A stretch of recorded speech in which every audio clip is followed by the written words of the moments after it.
Thoughts on the post Emma Raducanu and the Illusion of Nations. Posted by Dr. Guido Gianasso, Professor of Leadership at HEC Paris in Qatar. Dr. Guido Gianasso, Professor of Leadership at HEC Paris in Qatar, wrote a LinkedIn post titled Emma Raducanu and the Illusion of Nations. In it, he notes that the up-and-coming tennis star Emma Raducanu has a Romanian father, a Chinese mother, was born in Canada, and lived in the UK. As a result, Emma has fans from Romania, China, Canada, and the UK. His conclusion is as follows. At a time when many countries are going back to very ethnocentric models and policies, Emma is the best evidence that national identities are fading and we must embrace a geocentric mindset. Emma Raducanu is the future of mankind. As a professor, I see lots of things that are written by fellow professors and typically delivered with great authority, accompanied by references, citations, and a list of letters behind the author's name, and of course including a host of jargon and buzzwords. Sometimes these writings are logical, and sometimes they make no sense at all. In Dr. Gianasso's case, his posting makes no sense at all. Let's deconstruct it. First, he says many countries are going back to very ethnocentric models and policies. To understand this statement, you must define ethnocentric. A Google search will produce many definitions, but the one on Wikipedia works. It says, ethnocentrism in social science and anthropology, as well as in colloquial English discourse, means to apply one's own culture or ethnicity as a frame of reference to judge other cultures, practices, behaviors, beliefs, and people, instead of using the standards of the particular culture involved. The definition follows with this statement. In common usage, it can also simply mean any culturally biased judgment. Then he says, based on Emma, we must embrace a geocentric mindset. What is the geocentric mindset?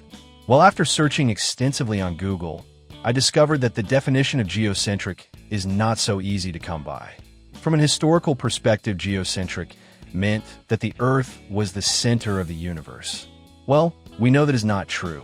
However, from a social science perspective, the best definition I could find was geocentric attitude, a world-oriented view that focuses on using the best approaches and people from around the globe.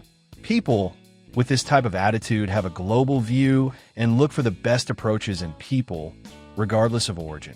A lot of the information on geocentric relates to managing multinational firms. Without stating it, the inference of Dr. Gianasso is clear. Being ethnocentric or applying one's own methods, practices, and standards in comparison to those of others is somehow bad, while being geocentric or using the best methods, practices, and standard from around the globe is good. But his inference goes even further. Remember the title of his post included the phrase, the illusion of nations. For that to be part of his title, he must hold the belief that nations are not real or should not be, and therefore people who believe in nations or develop policies that are nation-centric are somehow wrong. So, if we do not have nations, what is the alternative? The alternative is a world order where nations do not exist. But what is a nation? A nation is a large body of people united by common descent, history, culture, or language, inhabiting a particular country or territory. Nations are the natural order of things because we do have, and have had since the dawn of recorded history, large groups of people united by common descent, history, culture, or language. And why is it that people who belong to one nation, having rules or laws that are centric to that nation, are somehow bad? In the state of Montana, you must be 21 to get into a bar and order a drink. Just north of Montana, in the province of Alberta, Canada, the drinking age is 18. So, are the Albertans and the Montanans ethnocentric? Should they both have the same drinking age? If they should, how would you determine which is correct without comparing the two methods? Or is the correct approach to just take an average or a weighted average based on population? The reality is that nations or groups of people united by descent, history, culture, and language adopt laws, rules, customers, and methods that suit the people in those groups. So, either you have laws, rules, customs, and methods that are tailored to nations, as in the case of Alberta and Montana, where you have rules that apply to everyone across all nations.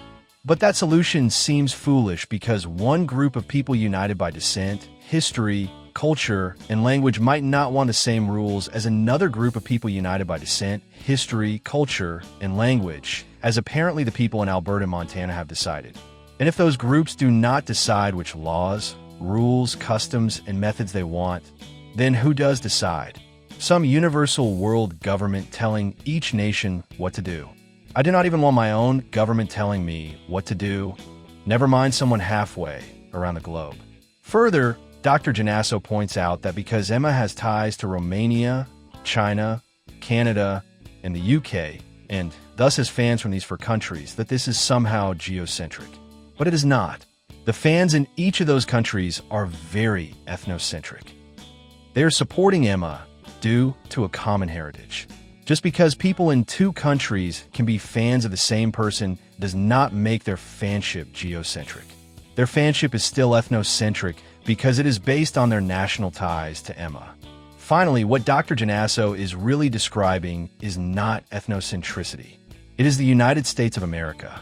In the US, we are very used to people having varied backgrounds and cultures. I have a friend who is of Puerto Rican and German heritage who grew up in Hawaii. I have a friend who is of German and Peruvian heritage who grew up in Los Angeles. My children are of European, Canadian, and Filipino ancestry, and they grew up in the United States.